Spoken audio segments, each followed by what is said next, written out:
Hello everyone, welcome to another tutorial. In today's video, we are going to show you how to enable encryption at host in your Azure Virtual Machines. Stay tuned until the end to learn everything about encryption at host. Now, before we talk about encryption at host, we need to talk about Azure server-side encryption with platform managed keys.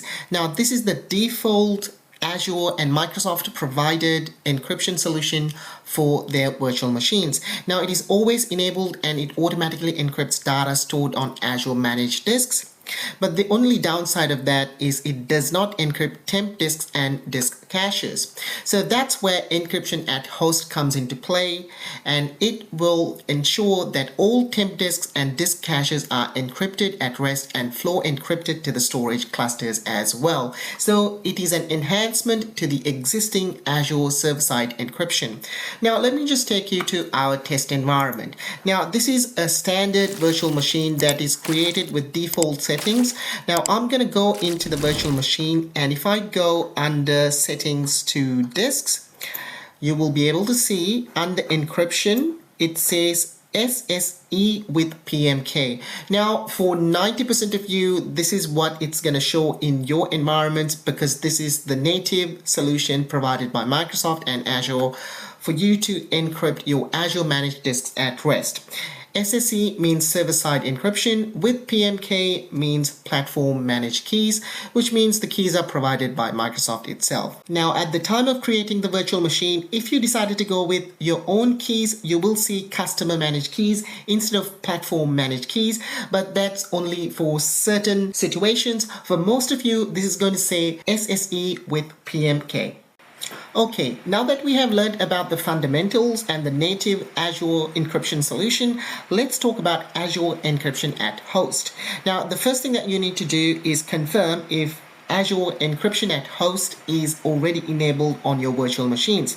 Now, I've got a test machine here that I'm going to show you how to do that. Now, there are two ways you can do this. One is using Azure Cloud Shell, or the other option is using Azure Policy. I will show you both methods. Azure Policy is highly recommended because you can enable that at scale without having to manually do this one at a time. So let me show you the manual method first, and then I will show you the recommended Azure Policy method. So after you log into your Azure portal, click on this icon to open up Azure Cloud Shell. Now this will take a couple of seconds to connect. Okay, after it has connected successfully, you will see this in here. So once it's done, you have to basically set Azure context to specify which Azure subscription contains these Azure virtual machines. So the first command is to set Azure context. So let me do one by one. I'm going to paste the command in here. So it has selected the Azure subscription that we are going to deal with in this tutorial. Now, mind you, if you have only one Azure subscription, you don't have to do this command, but it's more than likely that in your production environments, you will have multiple Azure subscriptions. So make sure that you set Azure context to confirm the subscription first. And the next part is to give the variables. So I am going to give the resource group where my virtual machine is. Hit enter, and let's put the second variable, which is my virtual machine name.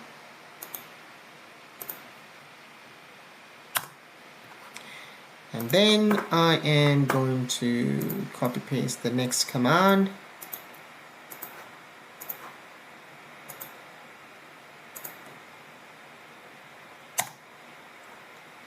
And then the final command to check the status of encryption at host feature on this virtual machine. Okay, and I'm gonna hit enter. And after you hit enter, if there's nothing that's showing up, that means encryption at host is disabled on your virtual machine, which is expected because this is a brand new Azure virtual machine and I have not enabled encryption at host on this virtual machine. That's why you're not seeing anything here. So let's go ahead and see how to check this using Azure Policy. Okay, in order to create an Azure policy, go to the search bar and type the word policy and click on policy. Under authoring, click assignments. in here, click Assign Policy. Make sure to select the correct subscription. That will be your scope, which this policy is going to apply to. And under Basics, under Policy Definition, we need to click on these three dots. And in here, we're going to look for an inbuilt policy definition that's going to help us report on the status of encryption at host on our virtual machines, which means this policy is going to go and audit all the existing virtual machines, and it's going to let us know if the virtual machines are encrypted at host or not. So I'm going to type the word encrypt in here, and this is the policy that we need. So I'm going to expand this column. So the policy that we need is virtual machines and virtual machine scale sets should have encryption at host enabled. So let me click on this checkbox here to select that policy definition, click add, and go ahead and click review and click create again. Now this policy can take about 30 minutes to take effect. So what I'm going to do is I'm going to pause this video, and then I will continue after about 30 minutes once the policy has done the audit and given me some results. Okay, it has been about 15 minutes since we created this new policy definition. Let's go to the policy and see how it's doing. So I'm going to click on the policy, wait for it to fully load, and I'm going to click on view compliance. As you guys can see, there's one non-compliant resource, which is our test virtual machine. This means that this particular test virtual machine that we have in this subscription does not have encryption at host enabled.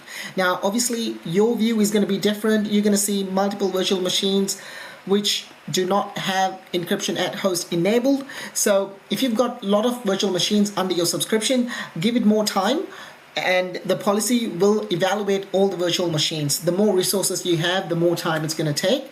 So give it about an hour or so and you should see the results like this. Okay, now that we have learned how to check if encryption at host is enabled on your virtual machines or not, let's find out how you can actually go ahead and enable encryption at host on your virtual machines. So I've got these commands ready to go.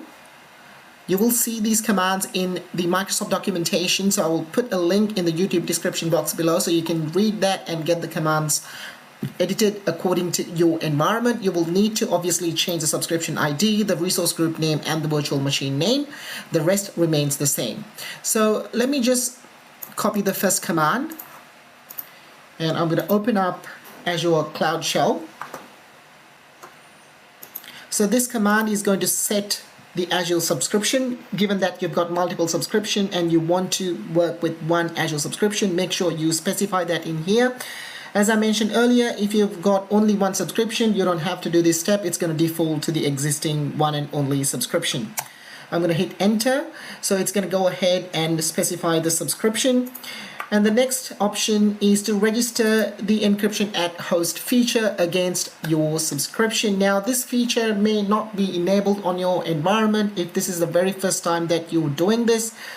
So I'm going to go ahead and register the service. So let's paste this command and hit enter.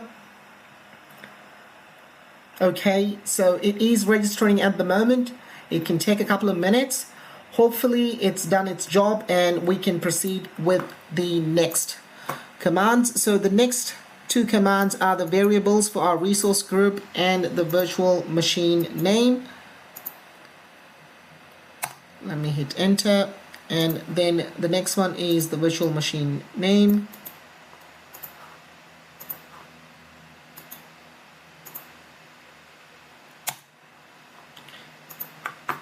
Okay, and then we are going to copy the next command and paste it and hit enter.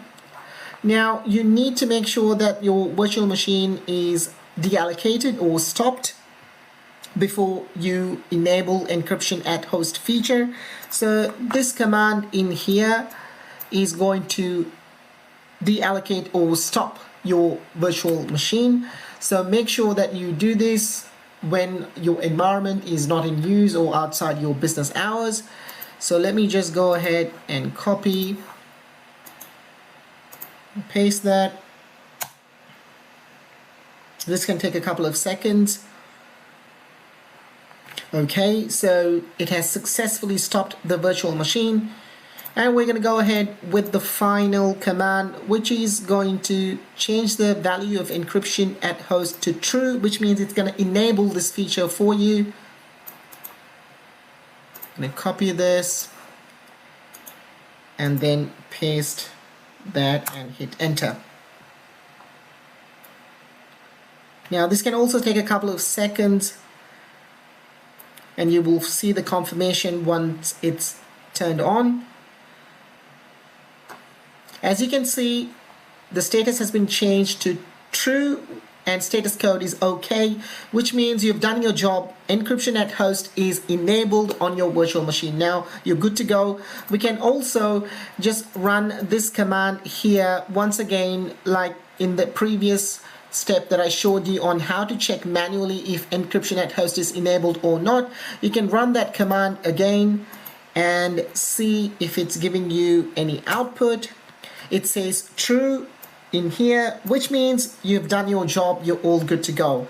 Now let me just close off Azure Cloud Shell. The next day, go into the same Azure policy and you're going to see a green compliant virtual machine. It can take a day to update, so you will go in here the next day. You're going to see your virtual machine as compliant and your encryption at host is enabled on that particular virtual machine. Guys, this is it for this tutorial. I hope you learned something new today. If you did, please subscribe to my channel. It helps me a lot. If you've got any questions, make sure to put them in the comment section below. I'll catch you guys in the next one. Until then, take care and have a good day. Bye bye.